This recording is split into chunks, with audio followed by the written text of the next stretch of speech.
kita boleh berkumpul tempat ini, mari kita siapkan hadirat kita sembah Dia, kita agungkan Dia. Mari kita satu hati dalam doa. Terima kasih Tuhan, kami mengucap syukur karena Engkau Allah yang begitu baik, Engkau Allah yang begitu mengasihi setiap kami Tuhan, sehingga kami ada sebagaimana kami ada, kami boleh berada satu hari lagi di dalam pelataran-Mu untuk Kau berikan kesempatan bagi kami untuk menyembah, memuji, muliakan bersama-sama Tuhan. Oh, ini semua karena anugerah yang terindah bagi setiap kami, sehingga kami boleh Tuhan merasakan kuasa-Mu mengalir tempat ini. Saat ini Tuhan, Kau layakan setiap hati kami. Ampuni segala dosa perbuatan kami, baik yang kami lakukan dengan sengaja maupun tak sengaja, supaya kami boleh berkenan di hadapan-Mu, terlebih lagi boleh menyukakan hati-Mu Tuhan. Saat ini Kau proteksi segala kehidupan kami, keluarga kami, segala apa yang kami miliki, yang kami tinggalkan, kami mau serahkan semuanya ke dalam tangan-Mu. Saat ini kami mau bersatu hati, jika ada kuasa kegelapan, roh-roh jahat, kuasa kedagingan, segala roh yang tak berkenan di hadapan-Mu, yang ingin mengganggu persekutuan kami dengan Engkau, saat ini kami mau bersatu hati, kami katakan hancurkannya di dalam nama Tuhan Yesus. Biarlah Tuhan, curah kuasa Roh Kudus-Mu itulah yang menjamah setiap kami, Kau memampukan setiap kami Tuhan, sehingga kami pulang dari tempat ini, kami pulang membawa berkat, sukacita, damai sejahtera yang daripada-Mu. Teringat teman-teman kami yang masih dalam perjalanan, Kau entarkan tempat ini yang selamat. Juga mereka yang tidak bisa hadir, Engkau Allah yang sanggup memberi setiap mereka hati persatu Tuhan, sehingga di lain waktu boleh bersama-sama berkumpul beribadah memuji muliakan nama-Mu. Terpujilah nama-Mu Tuhan. Segenap hati kami, biarlah untuk kami siap untuk menyembah Engkau, dan Kau bawa siap kami untuk masuk hadirat-Mu, dan kami merasakan kuasa-Mu mengalir di tempat ini. Terpujilah nama-Mu Tuhan, hanya di dalam nama Tuhan Yesus Kristus. Haleluya.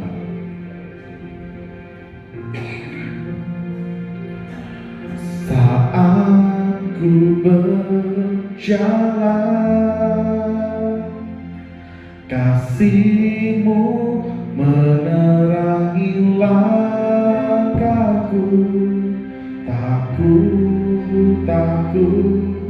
Takut bimbang, karena ku tahu Kau bersamaku. Kau lebih tahu yang terbaik bagiku. Kau lebih sanggup pulihkan hidupku. Ku berserah, ku percaya, hanya Yesus penolong yang setia.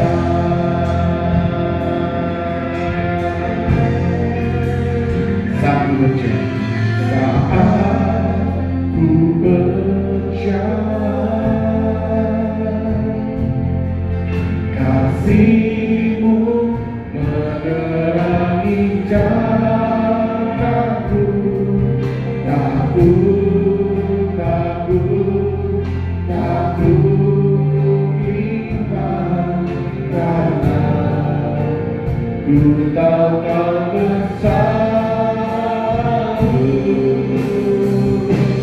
Kau lebih tahu yang terbaik bagiku. Kau lebih sanggup pulihkan hidupku. Ku berserah, ku percaya, hanya Yesus penolong yang setia. Kau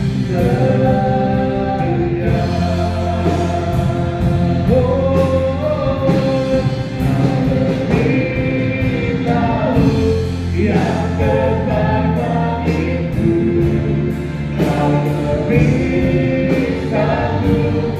sanggup pulihkan hidupku. Ku percaya, ku percaya,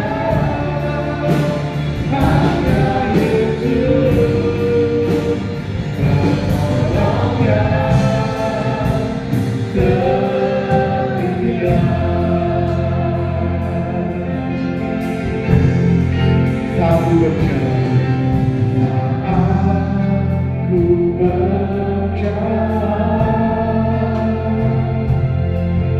kasih-Mu menerangi langkahku.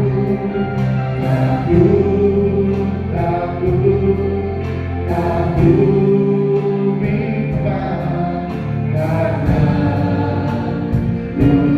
Kau bersamaku.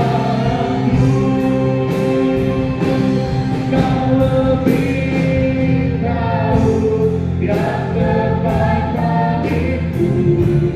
Kau lebih satu pulihkan hidupku.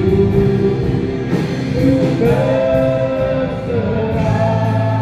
ku percaya hanya Yesus penolongnya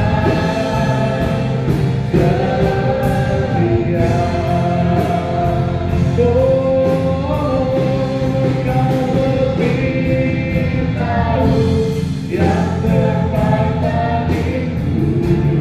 Kau lebih satu dengan Yesus. Ku berserah,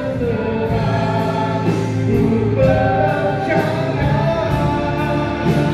hanya Yesus penolongnya setia. Oh, Kau lebih tahu yang terbaik bagiku.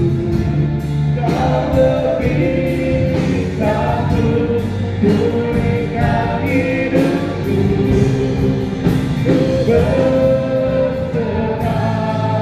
ku percaya hanya Yesus penolongnya setia.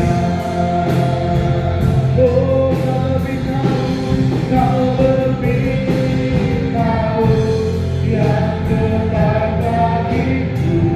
Kau lebih sanggup pulihkan hidupku. Ku percaya, ku percaya hanya Yesus penolongnya setia. Mari kita berdiri sama-sama. Kau lebih tahu yang terbaik bagiku. Kau lebih sanggup pulihkan hidupku. Ku berserah, ku percaya hanya Yesus penolongnya setia. Kau lebih tahu Tuhan, Kau lebih tahu yang terbaik bagiku. Kau lebih sanggup pulihkan hidupku. Ku berserah, ku percaya hanya Yesus penolongnya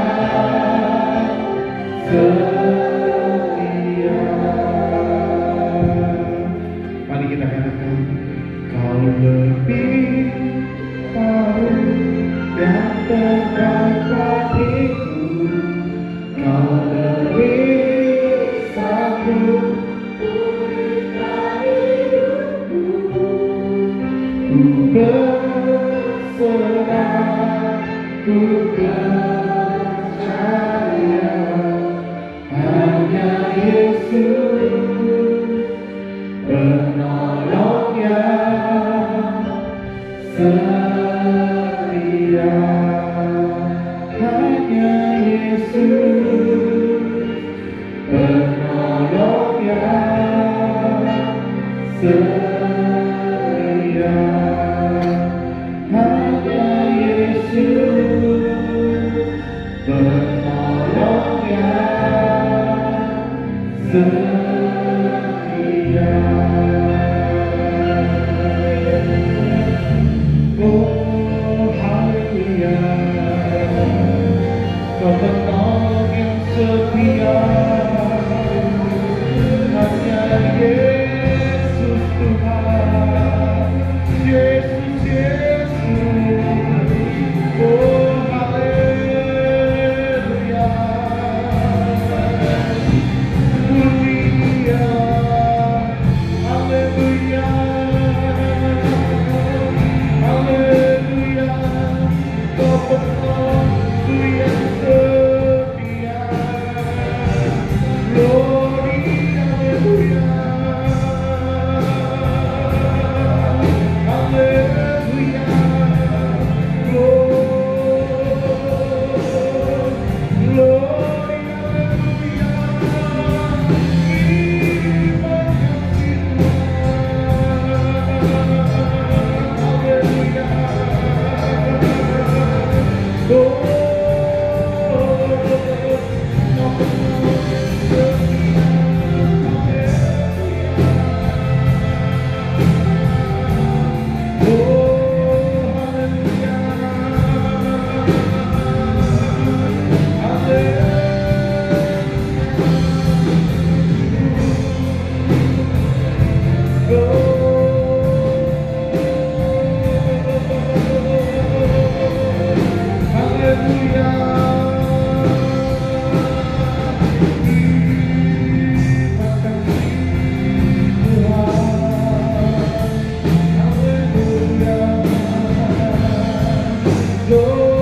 haleluya.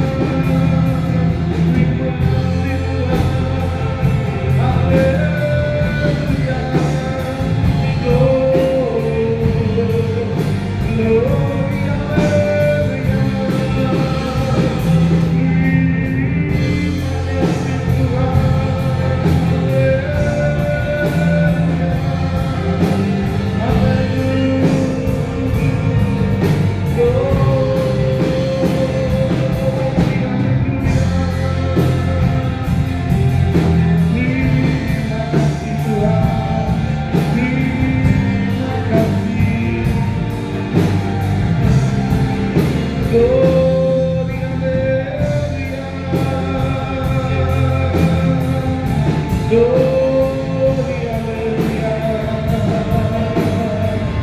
terima kasih Tuhan, untuk kasih-Mu. Haleluya, glory, haleluya.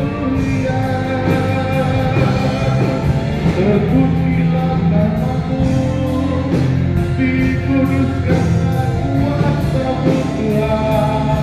Haleluya, diberkati Tuhan. Haleluya, terpujilah.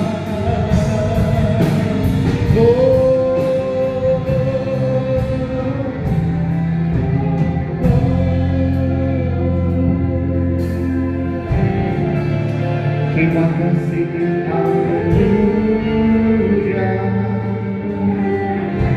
Kau lebih tahu yang terbaik bagiku.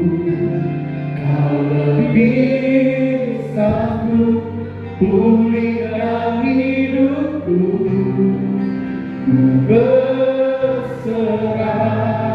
ku percaya. Hanya Yesus, penolong yang setia. Kau lebih tahu, kau lebih tahu yang terbaik bagiku. Kau lebih tahu, berikan hidupku. Ku berserah, ku percaya hanya Yesus penolongnya setia. Hanya Yesus penolongnya setia. Hanya Yesus penolongnya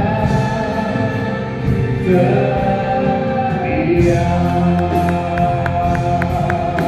Haleluya, oh haleluya. Terima kasih Tuhan.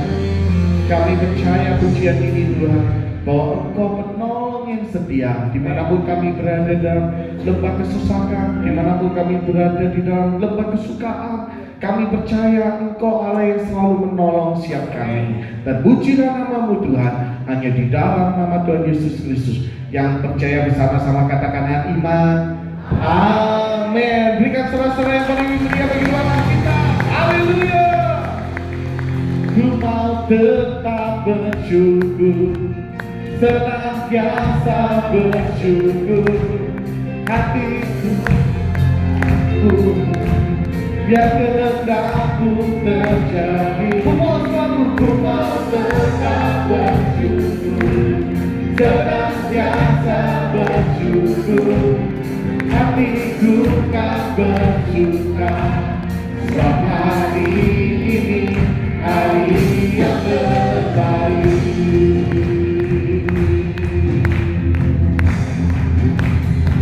Hidupku ada di tangan-Mu, Kau berikan yang terindah. Tak hanya yang baik saja yang ku terima, walau tubuhku dilakukan, jiwaku tergoyahkan. Pujianku takkan berhentikan, Roh-Mu yang memimpin hidupan. Semuanya akan aku bersaliku, cukup kasih setiamu. Ku berharap Kau Tuhan berikan imanku. Ku mau tetap bersyukur, senantiasa bersyukur. Segala yang ku alami, biar kehendakmu terjadi. Ku mau tetap bersyukur, senantiasa bersyukur.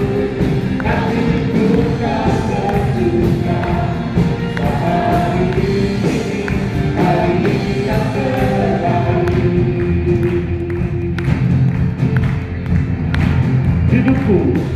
Hidupku ada di tangan-Mu, Kau berikan yang terindah.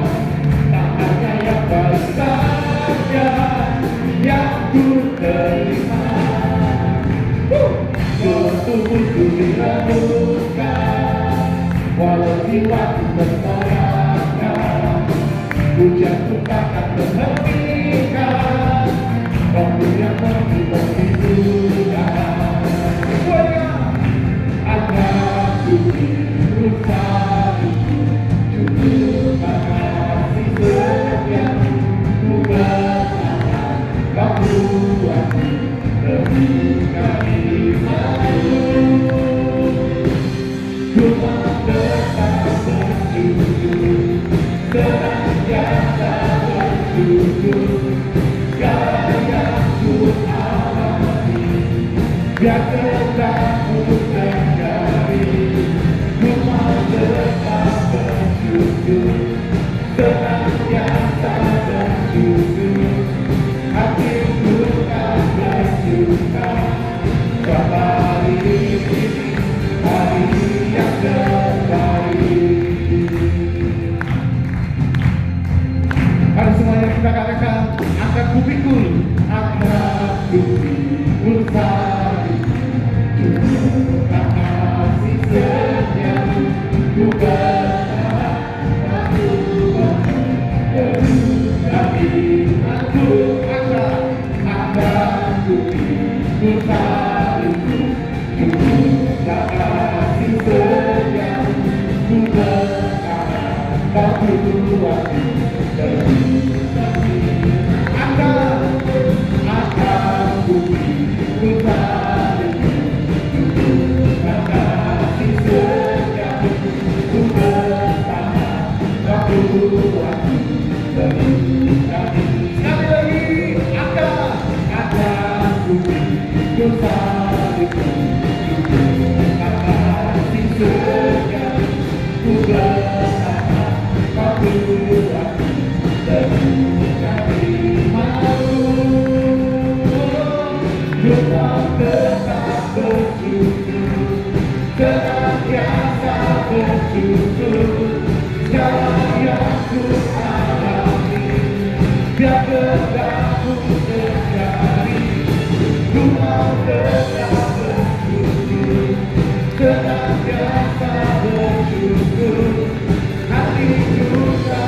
berikan saudara yang paling mulia Tuhan kita. Haleluya.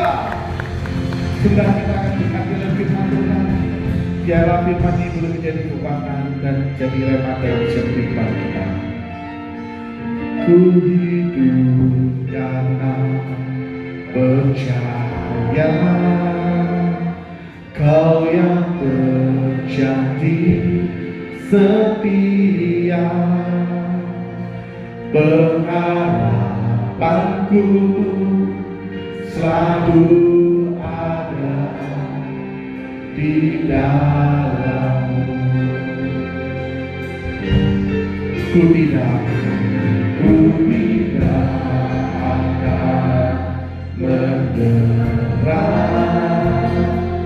meski dalam kesesatan. Seluruh hidupku dalam genggaman-Mu.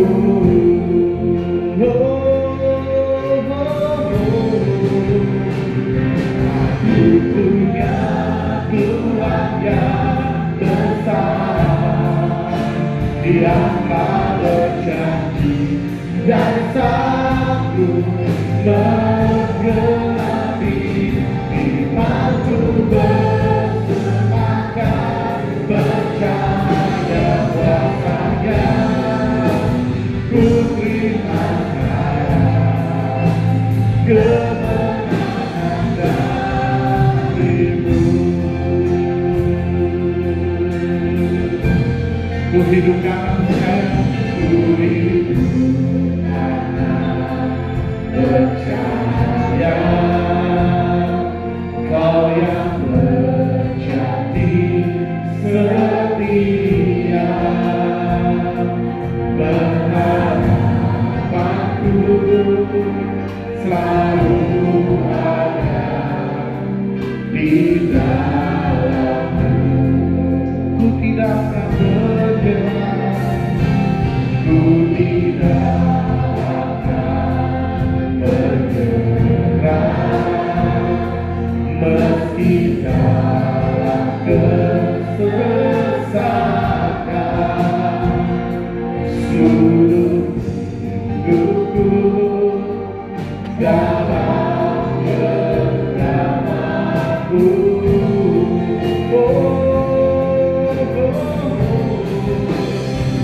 Aku punya Tuhan yang besar, Dia telah berjanji dan sanggup menggenapi firman-Mu bersemangat percaya laksanakan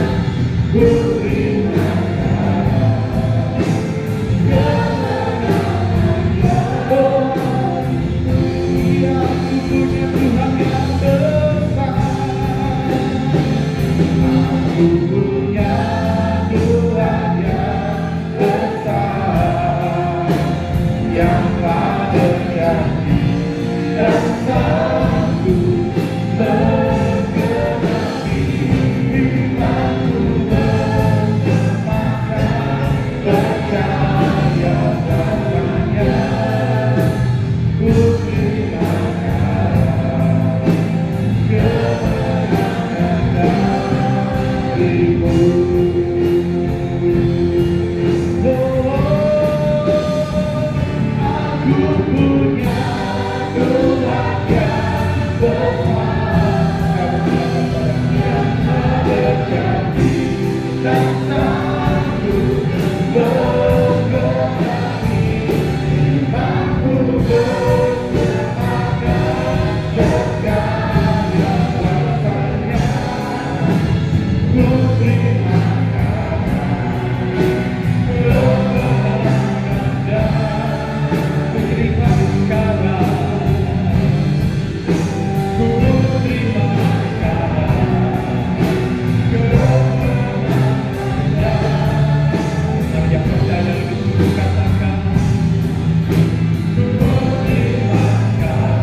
keyakinan setiap kami umat-umat-Mu bahwa kami punya Tuhan yang Maha Besar, yang sanggup melakukan segala perkara, yang sanggup memberikan kekuatan, bahkan memberikan kemenangan kepada setiap kami. Karena itu Tuhan melewati berbagai macam hal di dalam kehidupan ini, kami tidak takut, kami tidak gentar, karena kami tahu Tuhan yang besar beserta kami. Terima kasih buat kesempatan pagi hari ini. Kami umat Tuhan datang di rumah Tuhan dengan hati penuh syukur dan sukacita. Telah kami persembahkan pujian sorak-sorai kami. Biarlah pujian kami boleh menyenangkan hati Tuhan. Tiba saatnya untuk kembali kami belajar kebenaran firman Tuhan. Firman Tuhan boleh membimbing, menuntun, mengingatkan, menguatkan, bahkan menasehati kami. Karena itu mari urapi setiap kami ya Roh Kudus. Biarlah dengan hati yang lembut, hati yang rendah, hati yang haus kebenaran firman itu boleh kami terima, sehingga boleh tertanam, berakar, bertumbuh, bahkan berbuah di dalam kehidupan setiap kami, sehingga hidup kami semakin diubahkan, bahkan iman rohani kami semakin bertumbuh dewasa.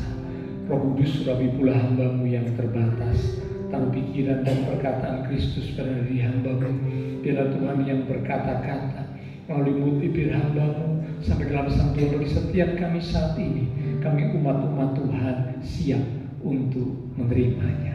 Di dalam nama Tuhan Yesus Kristus, semua yang siap diberkati dengan firman Tuhan bersama kita berkata amin. Silakan kembali bersaudara. Shalom ya, puji Tuhan ya. Seberapa kita yang hadir pada pagi hari ini, kita percaya bahwa Tuhan ada di tengah-tengah kita ya. Banyak teman-teman seiman kita yang bepergian, kita doakan Tuhan lindungi sertai setiap mereka sampai mereka juga pulih kembali ke Surabaya dengan selamat ya. Nah, pagi ini kita akan belajar kebenaran firman Tuhan. Judul perenungan firman Tuhan pada pagi ini adalah teguh dan bertumbuh. Sekali lagi, judul perenungan firman Tuhan adalah teguh dan bertumbuh. Kita akan melihat Alkitab dari kitab Efesus pada pasal yang keempat di ayat yang ke-15. Efesus pada pasal yang keempat di ayat yang ke-15. Saya akan bacakan Bapak Ibu Saudara bisa melihat, menyimak dari Alkitab untuk menggunakan gadget yang tentunya hanya digunakan untuk membuka Alkitab saja. Efesus pada pasal yang keempat di ayat yang ke-15. Demikian firman Tuhan. Tetapi dengan teguh berpegang kepada kebenaran di dalam kasih, kita bertumbuh di dalam segala hal ke arah Dia, Kristus yang adalah kepala. Amin. Nah, Bapak Saudara, dari ayat yang baru kita baca ada dua kata kunci, dua kata penting, yaitu kata teguh dan bertumbuh. Ya, karena itulah judul renungan firman Tuhan, teguh dan bertumbuh. Dikatakan tetapi dengan teguh berpegang kepada kebenaran. Tuhan rindu supaya setiap kita teguh berpegang kepada kebenaran. Mungkin timbul pertanyaan dalam hati kita, mengapa sebagai umat Tuhan kita harus teguh di dalam kebenaran? Ya, karena memang ayat ini berkata dengan teguh berpegang kepada kebenaran. Ada dua alasan penting mengapa Tuhan mengingatkan, Tuhan memberi perintah kepada setiap kita sebagai umat-umat Tuhan untuk tetap teguh di dalam kebenaran. Ya, mari kita akan belajar bersama. Dua alasan mengapa kita sebagai umat Tuhan harus teguh di dalam kebenaran. Teguh itu berarti tetap tidak tergoyahkan. Itu berarti teguh. Ya, dua alasan penting. Yang pertama, mengapa kita harus teguh di dalam kebenaran? Yang pertama, karena penyesatan pasti akan muncul. Sekali lagi, penyesatan itu pasti akan muncul. Mari kita lihat ayatnya, saudara ya. Matius pasal 18 di ayat yang ke-7. Matius 18 di ayat yang ke-7. Celakalah dunia dengan segala penyesatannya. Memang penyesatan harus ada. Saudara garis bawahi kata memang penyesatan harus ada. Tetapi celakalah orang yang mengadakannya. Sangat jelas Tuhan berkata penyesatan harus ada. Jadi kalau ada penyesatan itu memang alkitabiah. Muncul penyesatan itu sudah dikatakan oleh Tuhan. Ya, harus ada, pasti terjadi. Jadi kalau muncul penyesatan jangan kaget, saudara. Ya, penyesatan ini berarti sesuatu yang diajarkan keluar dari kebenaran. Sesuatu yang disampaikan menyimpang dari kebenaran. Itulah sebabnya setiap kali saya memberitakan firman, saya menyampaikan firman, selalu saya mendasari dengan ayat. Ya, saya tidak berani mengucapkan, menyampaikan tanpa dasar ayat. Karena apa? Takutnya nanti keluar, menyimpang dari kebenaran. Karena akal pikiran manusia ini kadang-kadang kalau tidak dibatasi, tidak dijaga bisa menyimpang, ya, bisa keluar dari apa yang seharusnya, keluar dari kebenaran. Ya. Nah, pada akhir zaman, memang Alkitab berkata penyesatan itu akan semakin marak, semakin banyak. Ya, bahkan dikatakan muncul Mesias palsu, nabi palsu, guru palsu. Ya, kita lihat dalam Markus pasal 13 di ayat yang ke-22. Markus pasal 13 di ayat yang ke-22. Setelah itu Bapak Ibu kasih sekatnya Markus 13, beberapa ayat kita akan lihat dari Markus pasal 13. Kita lihat dulu ayat yang ke-22. Sebab Mesias palsu dan nabi-nabi palsu akan muncul, dan mereka akan mengadakan tanda-tanda dan mujizat-mujizat. Jadi ternyata Mesias palsu, nabi palsu juga bisa mengadakan tanda-tanda, bisa mengadakan mujizat, sesuatu yang spektakuler. Tapi tentu karena palsu bukan berasal dari Tuhan, tapi berasal dari lawannya Tuhan, iblis. Karena iblis itu juga bisa melakukan sesuatu yang spektakuler, bisa. Ya, lanjut. Dengan maksud, jadi tanda-tanda mujizat-mujizat dibuat oleh Mesias palsu, nabi palsu dengan maksud sekiranya mungkin menyesatkan orang-orang pilihan. Jadi tujuan utama penyesatan itu muncul dari Mesias palsu, nabi palsu, pengajar palsu, guru palsu, ya. Itu muncul lalu mereka buat hal-hal yang spektakuler, hal-hal yang sensasional, hal-hal yang mungkin menarik dan memikat manusia. Tujuannya yang paling utama dikatakan menyesatkan orang-orang pilihan. Siapa orang-orang pilihan? Orang-orang pilihan ini bicara tentang umat Tuhan. Jadi tujuan utama penyesatan itu muncul adalah untuk membelokkan, menyesatkan umat Tuhan dari kebenaran. Ya, jadi sekali lagi jangan kaget. Memang Tuhan berkata, aku sudah mengatakannya. Lihat di ayat yang ke-23. Tetap Markus 13 ya. Ayat berikutnya ayat 23. Hati-hatilah kamu. Ya. Aku sudah terlebih dahulu mengatakan semuanya ini kepada kamu. Jadi diperingatkan, Tuhan bilang hati-hati, ya, jangan gampang tertipu, jangan gampang disesatkan, hati-hati, waspada. Aku sudah ngomong loh ya, aku sudah beritahu loh ya. Berkembang ajaran yang baru, yang terakhir ini mungkin marak, mungkin Bapak Ibu Saudara ada juga yang sudah melihat di sosmed, ya, Kristen progresif. Nah ini saudara ya, progres itu kan biasanya bicara tentang sesuatu yang lebih maju. Itu kan progres, kemajuan.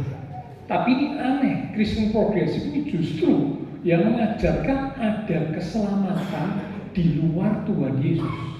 Jadi selain Tuhan Yesus memberikan keselamatan, ketika ada manusia yang berbuat baik, itu juga bisa menyelamatkan. Ya, saya nggak perlu sebutkan siapa yang muncul di sosmed, mungkin sebagian sudah tahu, saudara ya. Muncul, saudara ya. Wah, banyak umat Tuhan yang dibuat jadi bimbang, jadi ragu, ya, jadi bingung. Ya, kok seperti ini ya?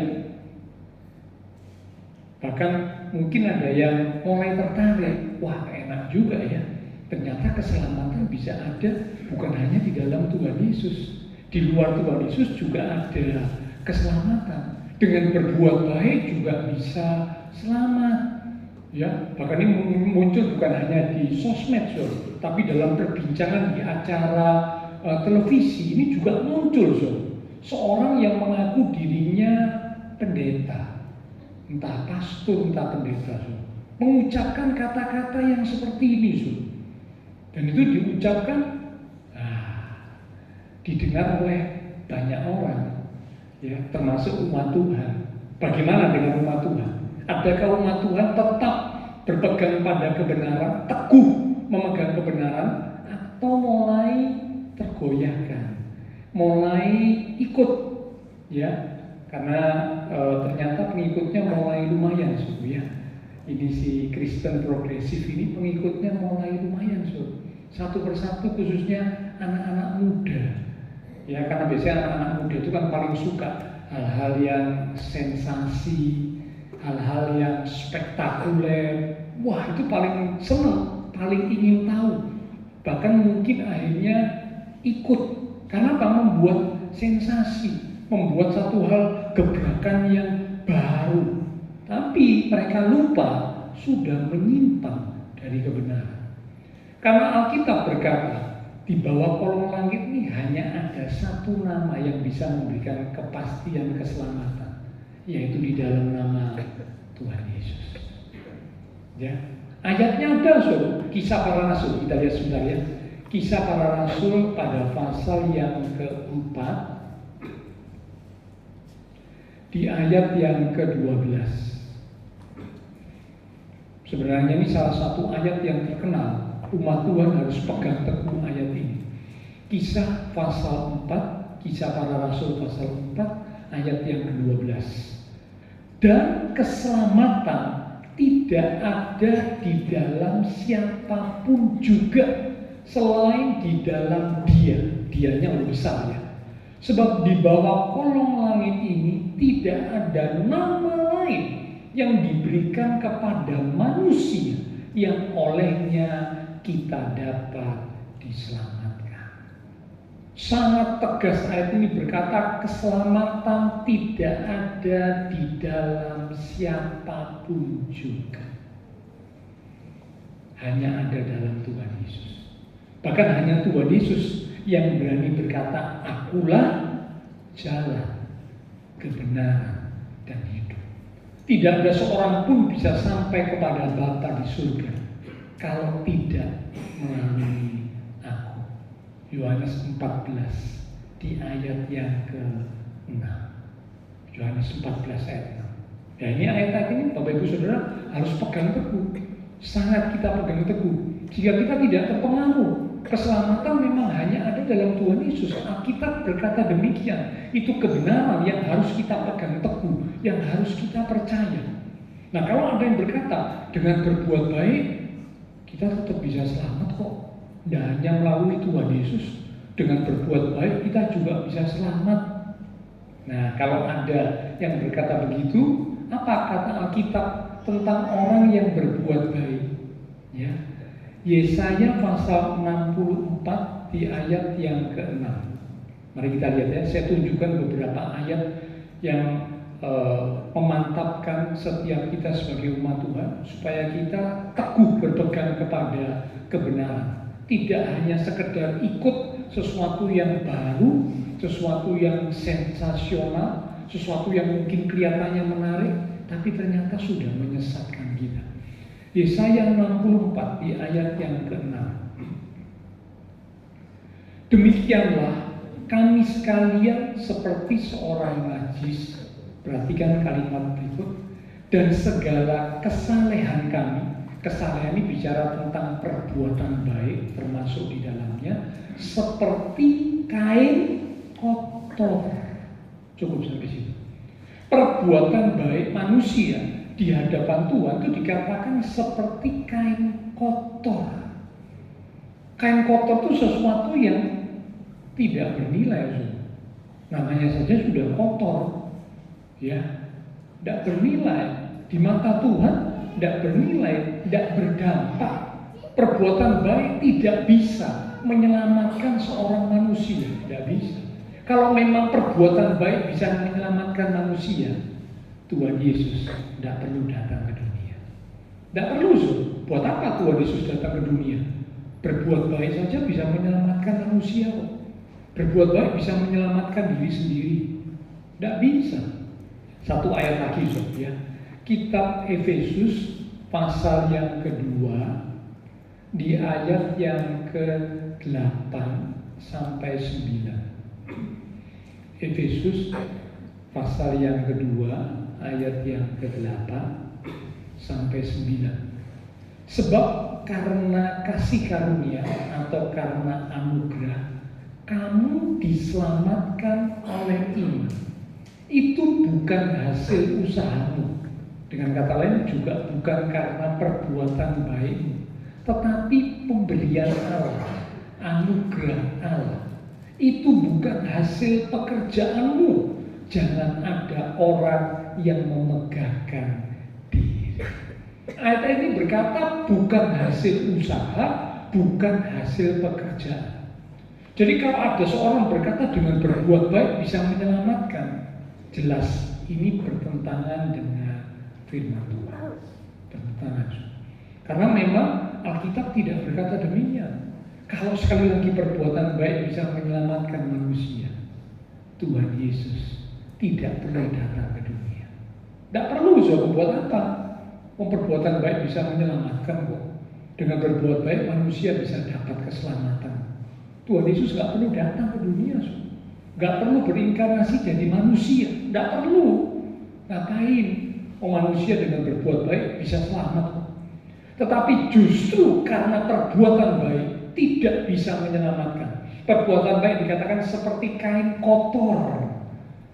Ya, kalau bahasa kita mungkin lebih tegas itu dikatakan seperti kain gombal, ya. Kain kotor, kain gombal. Tidak laku gitu ya, tidak payu, tidak sesuatu yang tidak bernilai, tidak bisa menyelamatkan. Itulah sebabnya Tuhan Yesus datang ke dunia, berinkarnasi, menjelma menjadi manusia. Ya, jadi Bapak Saudara, hati-hati, waspada, penyesatan memang akan muncul. Dan itu firman Tuhan. Tuhan bilang, aku sudah mengatakannya kepadamu, karena itu hati-hatilah, waspada, supaya jangan ada orang yang menyesatkan kamu. Satu ayat lagi ya, Markus 13 tetap, sekarang kita lihat di ayat yang kelima. Ini dengan tegas Tuhan mengulang ya. Markus 13 di ayat yang kelima. Maka mulailah Tuhan Yesus berkata kepada mereka, waspadalah. Diulang ya. Tadi ayat 23 dikatakan hati-hatilah kamu. Di ayat yang kelima sekali lagi Tuhan ngomong waspadalah, supaya jangan ada orang yang menyesatkan kamu. Tuhan sudah mengingatkan ya. Jadi kalau sampai ada umat Tuhan ikut tersesat, berarti mengabaikan peringatan Tuhan. Ya, jadi saya merasa penting dan perlu untuk menyampaikan hal ini supaya kita umat Tuhan, ya khususnya jemaat GBI tetap teguh berpegang kepada kebenaran. Ya, penyesatan memang akan muncul. Penyesatan memang harus ada. Itu Alkitab berkata demikian. Tapi Tuhan bilang, aku sudah mengingatkan, aku sudah sampaikan kepada kamu supaya kamu umat Tuhan hati-hati, waspada, supaya kamu jangan disesatkan. Ya, oke. Ini alasan yang pertama. Mengapa kita sebagai umat Tuhan harus tetap teguh di dalam kebenaran? Karena memang penyesatan itu akan muncul. Yang kedua, mengapa kita sebagai umat Tuhan harus tetap teguh di dalam kebenaran? Ini alasan yang kedua. Supaya kita tidak terpengaruh atau tidak terbawa oleh keadaan manusia pada akhir zaman. Sekali lagi, supaya kita tidak terpengaruh atau tidak terbawa oleh keadaan manusia pada akhir zaman. Keadaan manusia akhir zaman. Apa itu Pak? Keadaan manusia akhir zaman yang bisa mempengaruhi kita itu apa Pak? Kita lihat ya, 2 Timotius pasal yang ketiga. Bagaimana keadaan manusia akhir zaman yang dikatakan oleh Alkitab. 2 Timotius pasal yang ketiga, di ayat yang pertama mulai sampai dengan ayat yang ke-5. 2 Timotius 3 ayat pertama mulai. Perikop di atas berjudul keadaan manusia pada akhir zaman. Bagaimana keadaan atau ciri-ciri manusia pada akhir zaman. Ketahuilah bahwa pada hari-hari terakhir akan datang masa yang sukar. Cirinya, ayat yang kedua, manusia akan mencintai dirinya sendiri, egois, ya, egosentris, dan menjadi hamba uang, diperbudak oleh uang. Memang kita butuh uang, tapi tidak boleh diperbudak oleh uang. Uang kalau menjadi tuan, dia akan menjadi tuan yang kejam. Tapi kalau uang kita jadikan hamba, uang akan menjadi hamba yang baik. Tinggal kita yang memutuskan mau jadikan uang sebagai apa. Uang dijadikan tuan, uang akan jadi tuan yang sangat kejam. Karena apa? Kita jadi budak uang, hamba uang. Dan itu ciri-ciri manusia akhir zaman, dikatakan hamba uang. Lanjut ya, ayat yang kedua lanjut. Mereka akan membual. Membual itu berarti ngomongnya itu melampaui dari kebenaran. Ngomongnya itu tidak benar. Ya, membual. Dan menyombongkan diri. Mereka akan menjadi pemfitnah. Mereka akan berontak terhadap orang tua, berontak terhadap otoritas, dan tidak tahu berterima kasih, tidak memperdulikan agama, tidak tahu mengasihi. Nah, tidak tahu mengasihi berarti suka hanya membenci, ya. Tidak mau berdamai, sukanya perang, nah itu ya. Suka menjelekkan orang, nah ini ya, suka menjelekkan orang kan. Ini manusia akhir zaman seperti itu, ya. Tidak dapat mengekang diri, garang, tidak suka yang baik, suka mengkhianat, tidak berpikir panjang, belagak tahu, lebih menuruti hawa nafsu daripada menuruti Allah. Secara lahiriah mereka menjalankan ibadah mereka, tetapi pada hakikatnya mereka memungkiri kekuatannya. Kalimat terakhir dikatakan, jauhilah mereka itu. Sekali lagi, jauhilah mereka itu. Ternyata keadaan manusia akhir zaman itu dikatakan punya ciri-ciri yang sudah kita baca, saudara ya. Di mana dengan ciri-ciri manusia akhir zaman sangat dimungkinkan manusia itu ingin membawa atau ingin mengalami sesuatu yang beda. Bahkan yang tadi saya katakan sensasi yang mungkin membuat gebrakan, ya, itu yang ingin diikuti, yang ingin, nah akhirnya jadi pengikutnya, terpengaruh dan jadi pengikutnya. Nah, kita kalau tidak waspada, kita tidak menjauhi manusia akhir zaman. Bukan berarti memusuhi ya, Tuhan tidak perintahkan memusuhi, tapi menjauhi, membatasi manusia akhir zaman yang punya ciri-ciri karakter seperti itu. Karena apa? Kalau kita dekat dengan siapa, maka pengaruh itu akan tertransfer, terbawa, terimpartasi dalam diri kita. Bergaul dengan orang yang suka minum, lama-lama kita bisa ketularan, so.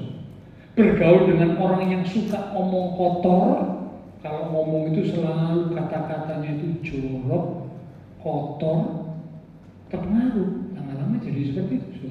Padahal Tuhan bilang jangan ada perkataan kotor keluar dari mulutmu. Firman Tuhan berkata demikian. Tapi kalau umat Tuhan suka kumpul, dekat terus dengan orang yang sehari-hari kalau ngomong itu selalu kata-kata kotor, kata-kata jorok, bahkan kata-kata purmu. Guyunan pun pakai kata-kata purmu. Waduh, ini akan mempengaruhi, pasti. Dengan siapa kita suka bergaul, sekali lagi pasti itu akan mempengaruhi kita. Karena itulah firman Tuhan juga berkata, pergaulan yang buruk merusak kelakuan yang baik. Seseorang umat Tuhan yang sudah baik diubahkan oleh firman, dekat dengan orang yang rusak, omongannya rusak, kelakuannya rusak, ya, ini akan mempengaruhi. Pergaulan yang buruk merusak kelakuan yang baik, ya. Jadi alasan yang kedua, mengapa Tuhan mengingatkan kita supaya kita teguh berpegang kepada kebenaran, supaya apa? Tujuannya kita tidak terpengaruh, tidak terbawa oleh keadaan manusia akhir zaman dengan ciri-ciri tadi itu ya. Salah satunya lebih menuruti hawa nafsu daripada menuruti Allah. Jadi sukanya ini memuaskan keinginan sendiri daripada mengikut Tuhan. Banyak aturan, tidak boleh begini, lebih enak ya mengikuti keinginan sendiri. Itulah kebebasan katanya begitu. Ya, nah itu ciri manusia akhir zaman. Nah, umat Tuhan bisa terpengaruh kalau dekat dengan orang-orang yang seperti itu. Nah, di akhir zaman ini ada orang-orang yang akhirnya memunculkan, tadi saya katakan ya, ajaran-ajaran, ya, hal-hal yang mulai keluar dari kebenaran. Dan ini memikat, menarik orang-orang yang tidak teguh berpegang kepada kebenaran. Ya. Dikatakan oleh firman Tuhan, ada juga umat Tuhan pada akhir zaman, lebih suka itu dikatakan mendengar hal-hal yang memuaskan keinginan telinganya. Mari kita lihat sebentar ya. 2 Timotius pasal 4 ayat 3 sampai 4. 2 Timotius pasal 4 ayat 3 sampai 4. Karena akan datang waktunya orang tidak dapat lagi menerima ajaran sehat. Sudah perhatikan kata tidak dapat lagi. Berarti tadinya bisa terima ajaran sehat, tapi lama-lama tidak bisa lagi menerima ajaran sehat. Lanjut. Tetapi mereka akan mengumpulkan guru-guru. Nah ini ya, guru-guru. Guru-guru yang bagaimana? Tentunya guru-guru yang tidak benar. Pengajar-pengajar yang tidak benar. Lanjut. Mengumpulkan guru-guru menurut kehendaknya untuk memuaskan keinginan telinganya. Mereka akan memalingkan telinganya dari kebenaran dan membukanya bagi dongeng. Jadi jangan kaget saudara, kalau ada orang-orang yang mulai tidak bisa lagi terima kebenaran. Dikasih tahu kebenaran malah nggak bisa terima, menolak, tidak suka. Nah ini mulai muncul. Akhir zaman ini mulai muncul, ya, semakin banyak orang-orang yang seperti ini, termasuk juga umat Tuhan yang terpengaruh oleh manusia akhir zaman. Sehingga akhirnya mulai telinganya nggak bisa dengar kebenaran, nggak bisa terima. Ajaran sehat nggak bisa terima, nggak suka. Waduh, dengar firman kok seperti itu terus aja, bosen. Boya dengar tuh sing lucu-lucu gitu ya. Dengar tuh kata-kata yang manis-manis gitu ya. Padahal kebenaran firman harus disampaikan. Itu yang mendewasakan, itu yang mengubah hidup manusia, itu yang membawa umat Tuhan siap jadi mempelai Kristus. Tapi dikatakan karena pengaruh manusia akhir zaman, umat Tuhan terpengaruh dengan manusia akhir zaman. Akhirnya umat Tuhan mulai membuka telinganya bagi ajaran yang tidak sehat. Sesuatu yang mungkin kelihatannya sensasi, sesuatu yang kelihatannya mungkin menarik, tapi tidak benar, malah diikuti. Ya dikatakan membuka telinganya bagi dongeng. Dongeng itu apa? Sesuatu yang tidak benar, sesuatu yang tidak sehat, tapi malah telinganya dibuka untuk itu. Waduh, ini menarik ya. Hal seperti ini lebih menarik ya daripada kebenaran. Ya, padahal kebenaran itu justru yang menyehatkan iman rohani kita, yang mendewasakan iman rohani kita. Tapi sayang, ada umat Tuhan yang sudah terpengaruh dengan manusia akhir zaman, ya dengan ciri-ciri tadi itu. Akhirnya lebih menuruti hawa nafsu, mencari yang bisa memuaskan telinga. Ajaran yang sehat, bosen, blenger, katanya gitu ya. Tidak enak, tapi yang bisa memuaskan telinga, nah, ya Tuhan ingatkan, jauhi, jangan terpengaruh. Ya, bahkan Tuhan Yesus pun waktu ada di muka bumi, minggu yang lalu saya sudah sampaikan juga, cuma saya mau sedikit mengulang. Ketika Tuhan menyampaikan perkataan-perkataan kebenaran, perkataan Tuhan itu juga tidak disukai oleh orang banyak. Mari kita lihat sebentar ya. Yohanes pasal 6 di ayat yang ke-60. Yohanes 6 ayat yang ke-60. Sesudah mendengar semuanya itu kalau Bapak Ibu baca di atasnya adalah perkataan Tuhan, firman Tuhan, ajaran sehat, ajaran kebenaran. Sesudah mendengar semuanya itu, banyak dari murid-murid Tuhan Yesus yang berkata, perkataan ini keras, Jadi rupanya ajaran kebenaran, ajaran yang sehat itu keras. Ya. Siapakah yang sanggup mendengarkannya? Jadi tidak enak gitu ya, kalau didengarkan ini bikin telinga ini merah, bikin hati ini rasanya gimana gitu, tertusuk gitu. Keras. Ucapan Tuhan Yesus, ajaran yang sehat itu keras. Lanjut ayat 66. Tetap Yohanes 6 ya, ayat 66. Mulai dari waktu itu banyak murid-muridnya, pengikut-pengikut Tuhan, mengundurkan diri dan tidak lagi mengikut Dia. Jadi tidak kaget ya, kalau zaman sekarang ini ada umat Tuhan yang hanya lebih milih ajaran yang tidak sehat karena mungkin sensasi, menarik hati dan sebagainya. Tidak kaget. Pada zaman Tuhan Yesus sendiri ditinggalkan. Karena apa? Tidak bisa terima ajaran sehat, tidak bisa. Aduh, keras, tidak enak, bikin kuping ini panas, katanya gitu ya. Bikin hati ini tertusuk, tidak enak. Loh, justru memang dikatakan firman Tuhan itu seperti pedang. Namanya pedang itu bisa nusuk, set, gitu ya. Memang itu firman Tuhan dikatakan seperti itu. Tapi tujuannya apa?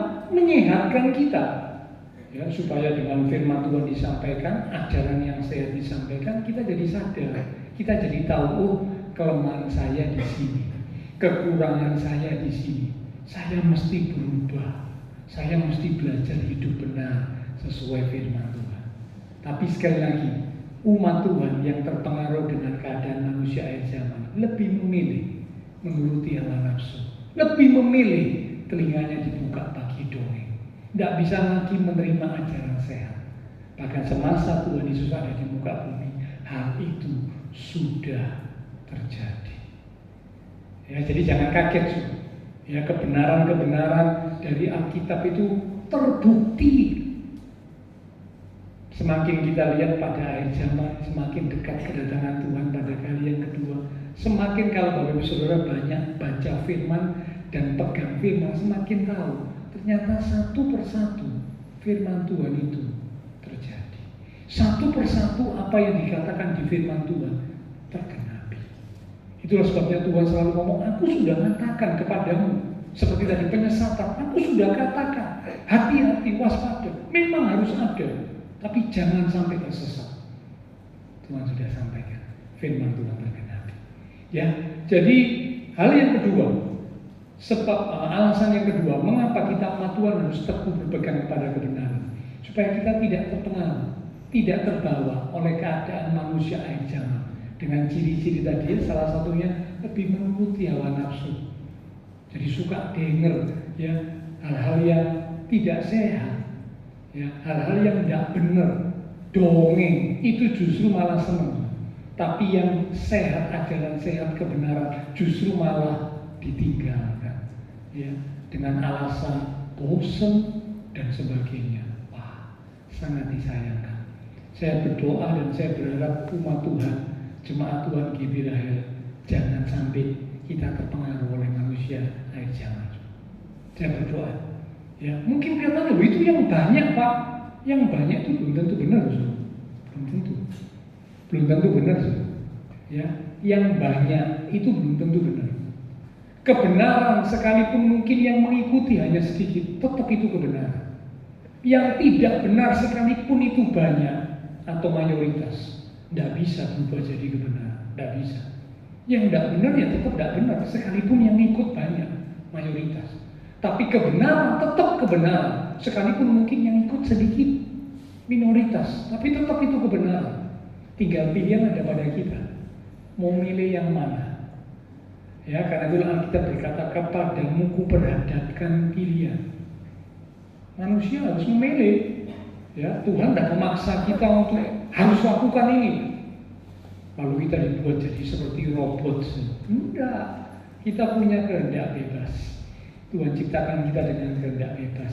Dan dengan kehendak bebas itu, Tuhan ingin supaya kita membuat pilihan yang benar, membuat keputusan yang benar. Salah satunya dengan berpegang kepada kebenaran.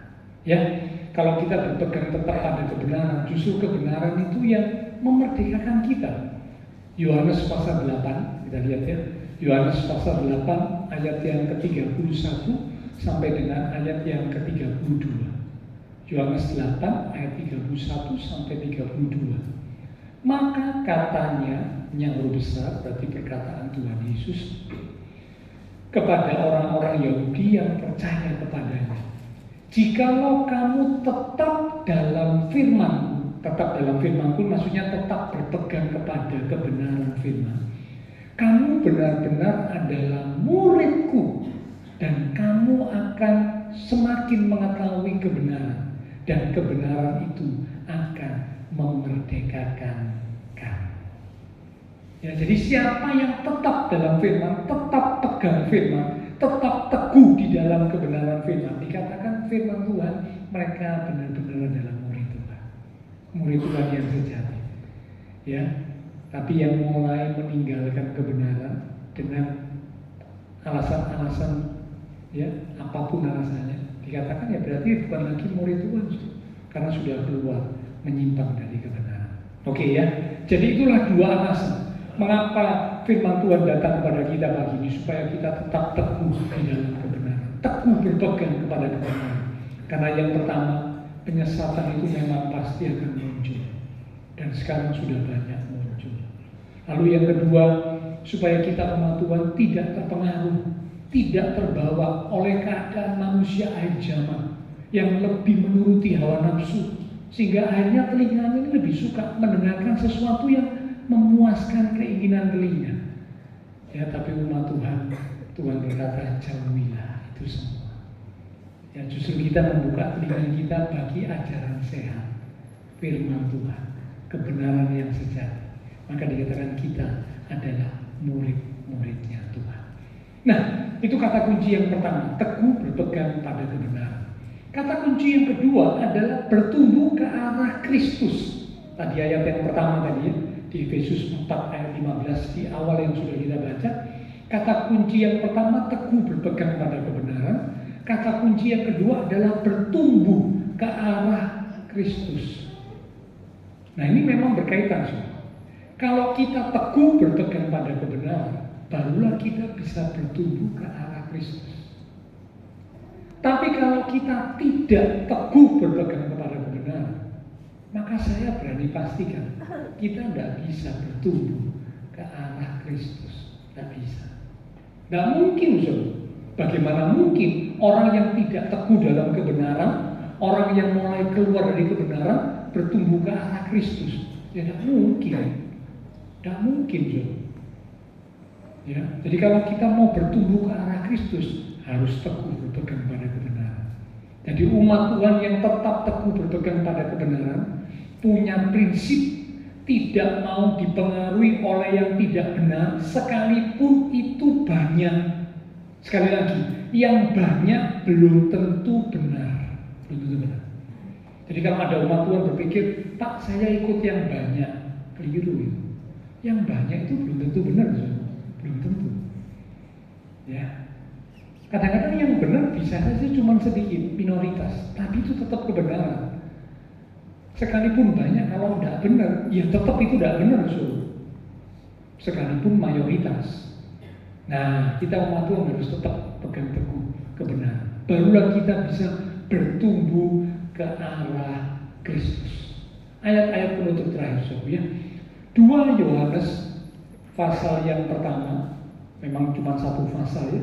2 Yohanes, ini bagian hampir mendekati Wahyu, ya, kitab-kitab yang terakhir dari Perjanjian Baru. 2 Yohanes pasal yang pertama ayat yang ke-9. Setiap orang yang tidak tinggal di dalam ajaran Kristus, ya tidak tinggal di dalam ajaran Kristus, yaitu tadi karena mungkin terpengaruh penyesatan, terpengaruh manusia akhir zaman, ya.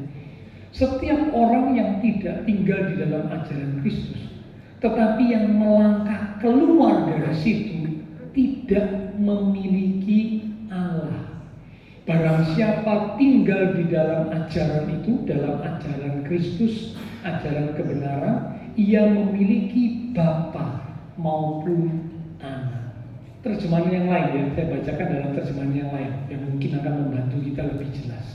Terjemahan lain dari ayat ini berkata begini: karena kalau kamu mengikuti ajaran sesat dan tidak taat kepada ajaran benar tentang Kristus, maka kamu sudah meninggalkan Allah. Tetapi kalau kamu tetap mengikuti ajaran Kristus itu, maka kamu tetap mempunyai hubungan erat dengan Allah Bapa dan Anaknya. Saya ulang ya, ini terjemahan lain lebih jelas. Dikatakan karena kalau kamu mengikuti ajaran sesat yang mungkin menarik, sensasi ya. Karena kalau kamu mengikuti ajaran sesat dan tidak taat kepada ajaran benar tentang Kristus, maka kamu sudah meninggalkan Allah. Tetapi kalau kamu tetap mengikuti ajaran Kristus itu, maka kamu tetap mempunyai hubungan erat dengan Allah Bapa dan Anaknya. Jadi terjemahan lainnya berkata kalau kita mengikut ajaran sesat, tadinya mungkin ya anak Tuhan yang sungguh-sungguh, tapi ya itu ya mulai terpengaruh ya, terpengaruh dengan penyesatan karena kelihatannya kok membuat sensasi dan menarik, yang ikut juga banyak, lalu terpengaruh dengan keadaan manusia akhir zaman ya, sehingga akhirnya membuka telinga bukan lagi untuk ajaran sehat, tapi untuk yang tidak benar, keluar dari kebenaran, bahkan untuk dongeng-dongeng. Dikatakan kamu sudah meninggalkan Allah. Jadi kalau ada umat Tuhan yang ikut seperti itu, tanpa disadari, umat Tuhan ini sudah meninggalkan Allah. Nah, saya percaya tentu Bapak Ibu Saudara, kita semua yang hadir ya sebagai umat Tuhan, kita tidak mau meninggalkan Tuhan karena kita sadar kita ini membutuhkan Tuhan ya. Dalam hidup ini kita butuh Tuhan.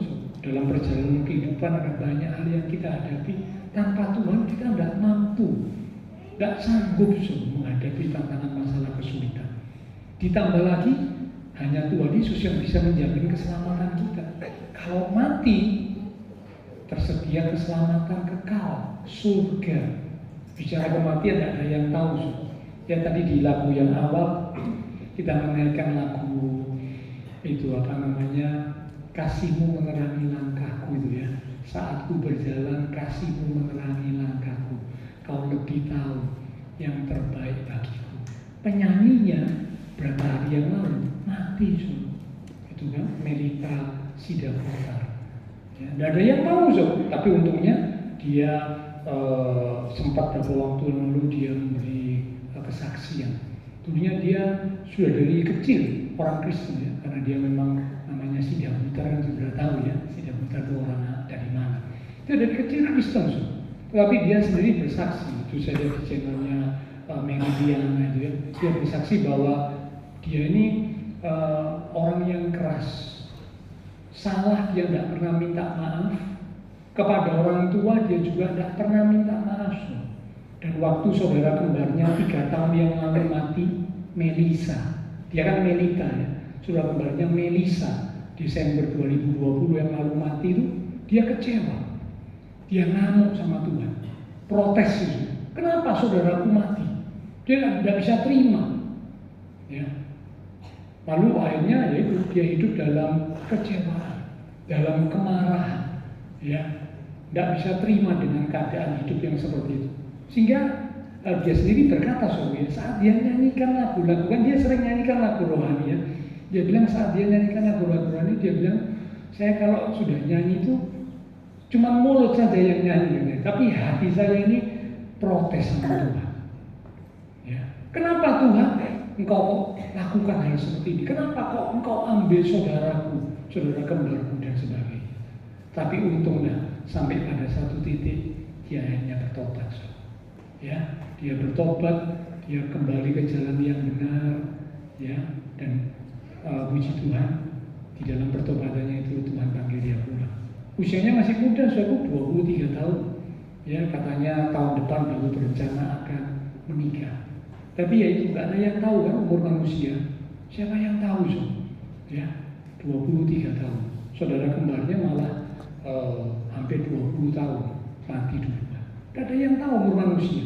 Nah, kalau kita tidak dekat Tuhan, tidak sungguh-sungguh sama Tuhan, bagaimana? Hari Tuhan tiba seperti pencuri. Bukan Tuhannya pencuri ya, hari Tuhannya itu seperti pencuri. Tidak ada yang tahu. Siapa saja bisa dipanggil pulang oleh Tuhan, so? Mendadak. Nah, yang jadi pertanyaan, kalau Tuhan manggil kita pulang, sudah siap atau belum? Karena ini tidak bisa diulang, tidak bisa.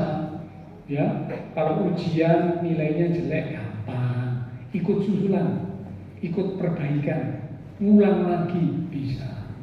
Tapi kalau sudah mati, tidak bisa diulang. Ya, nah ini menentukan. Jadi karena itu, mari tetap dekat Tuhan, tetap sungguh-sungguh dalam Tuhan, jangan meninggalkan Tuhan. Nah, umat Tuhan yang mulai ikut ajaran sesat, yang tidak lagi ikut ajaran yang benar, tanpa sadar mereka sudah meninggalkan Tuhan. Ya, bahaya ini kalau seperti ini lalu mati, kemana? Jurusannya, arahnya kemana? Sudah meninggalkan Tuhan. Oke, ya, ayat penutup terakhir. Kolose pasal 1 ayat yang ke-23. Selain ini pelan-pelan mimbar bisa kembali maju ke depan. Kolose pasal 1 ayat yang ke-23.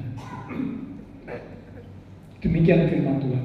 Sebab itu kamu harus bertekun dalam iman, tetap teguh dan tidak bergoncang, dan jangan mau digeser dari pengharapan Injil kebenaran yang sejati yang telah kamu dengar dan yang telah dikabarkan di seluruh alam di bawah langit, dan yang aku ini Paulus telah menjadi pelayannya. Amin. Ya, ayat ini memantapkan kita, sungguh mengingatkan kita, dikatakan harus bertekun dalam iman, tetap teguh dan tidak bergoncang. Jangan mau digeser dari pengharapan Injil. Amin. Biarlah firman Tuhan boleh mengingatkan setiap kita, ya. Kita jadi umat Tuhan yang tetap teguh dan bertumbuh ke arah Kristus. Kita responi kebenaran firman lewat satu pujian. Kita katakan,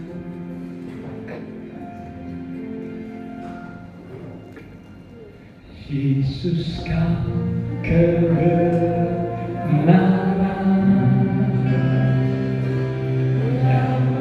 yang menyelamatkanku. Kau memberikanku hidup dan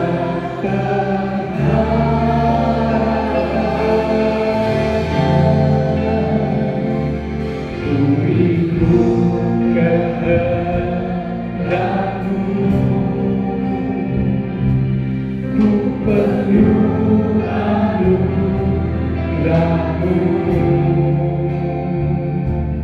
menyatakan janjiku kepadamu. Katakan, kalau aku hidup,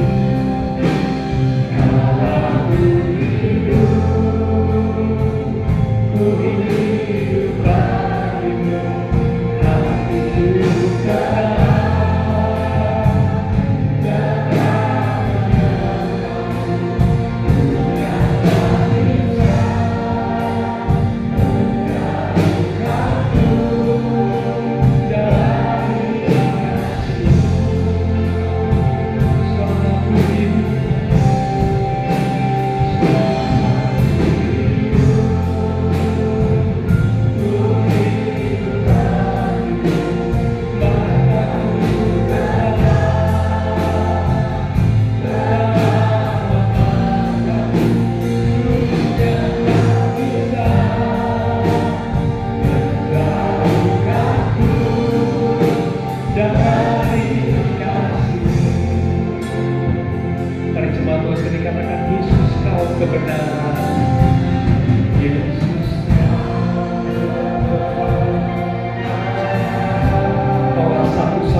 kebenaran yang sejati.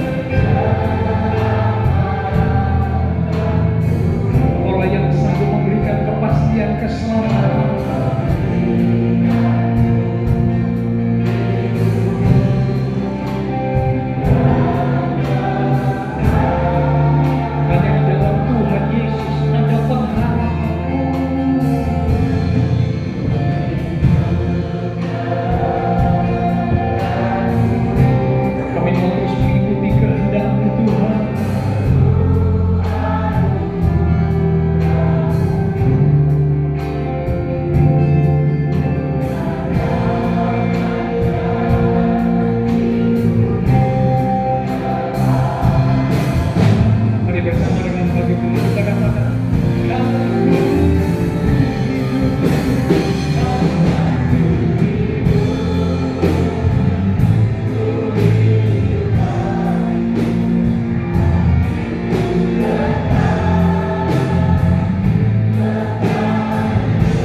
Terima kasih Tuhan, kebenaran firman Tuhan mengingatkan setiap kami supaya sebagai umat-umat Tuhan kami tetap teguh berpegang kepada kebenaran.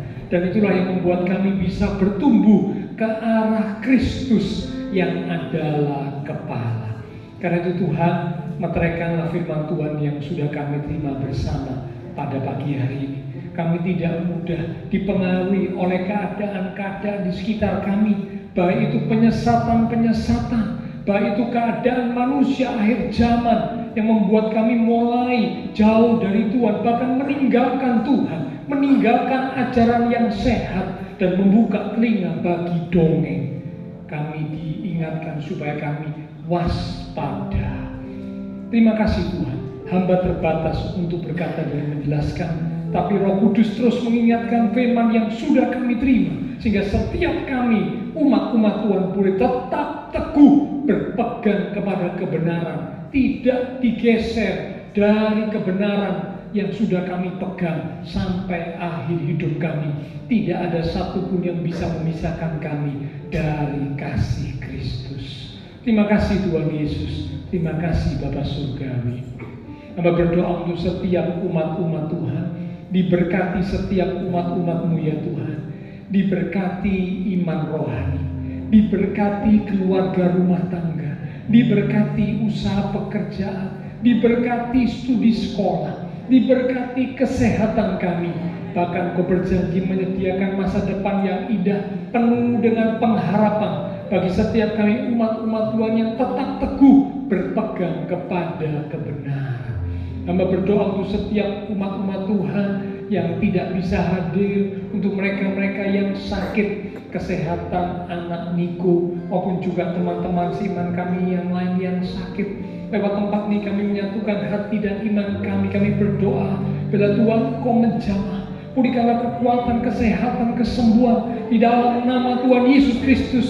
Oleh bilir Tuhan Yesus, biarlah teman-teman seiman kami yang sakit disembuhkan, mereka yang lemah dikuatkan, mereka yang susah dihiburkan, mereka sedang menghadapi masalah pergumulan dengan iman yang teguh. Mereka tetap menanti-nantikan Tuhan untuk mendapatkan pertolongan tepat pada waktunya. Bahkan kami berdoa buat teman-teman, rekan-rekan seiman, banyak yang bepergian di dalam masa liburan. Lindungi sertai mereka dimanapun mereka berada. Bahkan mungkin ada yang sedang di dalam perjalanan pulang, Tuhan hentar sampai kembali ke Surabaya dengan selamat. Terima kasih Tuhan, semua yang sudah melayani, persembahan yang dipersembahkan, apapun yang dilakukan setiap umat-Mu, karena mengasihi Engkau Tuhan, Allah sumber segala berkat, akan memberkati kembali dan memakai hidup kami untuk kami boleh lebih lagi memuliakan Tuhan. Kami berdoa pula memberkati bangsa negara kami Indonesia, pemimpin-pemimpin bangsa kami, kota kami Surabaya, bahkan juga tetangga lingkungan sekitar gereja Tuhan.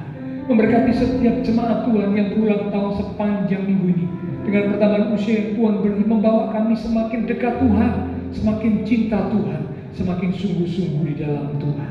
Terima kasih Tuhan.